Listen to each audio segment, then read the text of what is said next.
A primeira dica é muito simples. Quando você for rolar qualquer dado de ataque, especialmente em Dungeons and Dragons, mas vale para quase todos os RPGs por aí, com poucas exceções, rolo de ataque e já joga o rolo de dano junto. Vai atacar com a sua Short Sword, rolo de 20 com de 6 junto, pronto, só isso. Se você acertou, que bom, já tá o dano lá. Se não acertou, tudo bem. No caso do crítico, em alguns jogos você joga um dado a mais, mas isso já dinamiza o jogo, ó, já faz ficar mais rápido.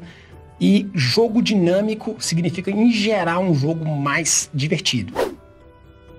Dica número 2. Saiba o que o teu personagem é capaz de fazer ou não. Você não precisa ser nenhum mestre das regras, aquela advogada que conhece cada linha do código ali dos livros, não. Até porque isso não faz sentido em RPG. Mas você tem que saber o que você é capaz de fazer ou não antes de sentar na mesa. Porque muitas vezes isso para os outros jogadores é terrível, especialmente para os mestres e mestres que estão lá fazendo o jogo. E aí você, não, mas peraí, deixa eu ver aqui o que eu vou fazer.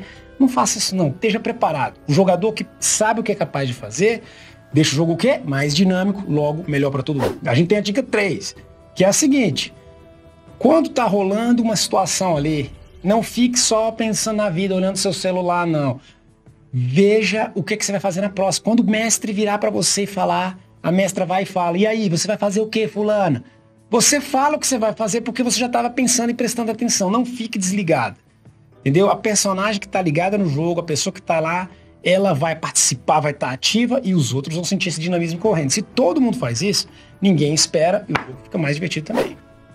Dica número 4. Essa dica é importante quando você tem alguns amigos ou quando vocês todos são um pouco mais tímidos. Ou é o primeiro jogo, todo mundo é meio assim. Tente integrar. Se você vai fazer alguma ação bacana, chama um outro personagem para fazer contigo. Não vai sempre sozinho. A coisa mais chata, a coisa que só é legal em filme é negócio de personagem que faz tudo sozinho. Porque num jogo de RPG a gente tá todo mundo junto. A coisa que mais chata que existe em RPG é esperar. É você tá lá esperando o outro ou outra fazer sei lá o quê. Não, chama junto, integra. Claro que vai ter momentos que não vai rolar, mas em geral dá. Em geral, você quer fazer besteira, faz besteira com outro companheiro, pronto, já fica mais divertido.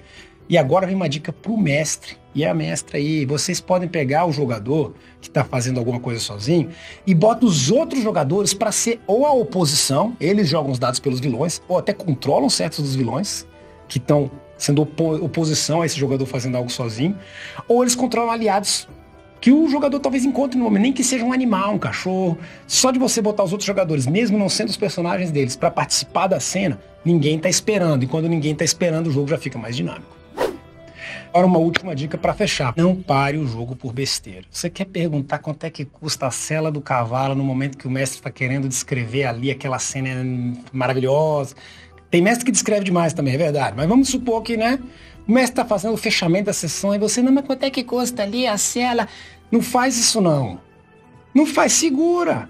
Tem coisa que dá para fazer no post-game. Você como mestre também tem que ser responsável por isso. Informe seus jogadores, coisas assim de administrativas, compra, venda, negócio. A gente vai ver isso depois de encerrar, por exemplo, o período de narração da sessão. E aí olha esses detalhes, se bobear resolve até com um grupinho de zap, é muito mais bacana. E aí o jogo, quando a gente se encontra para ter ação, para ser dinâmico.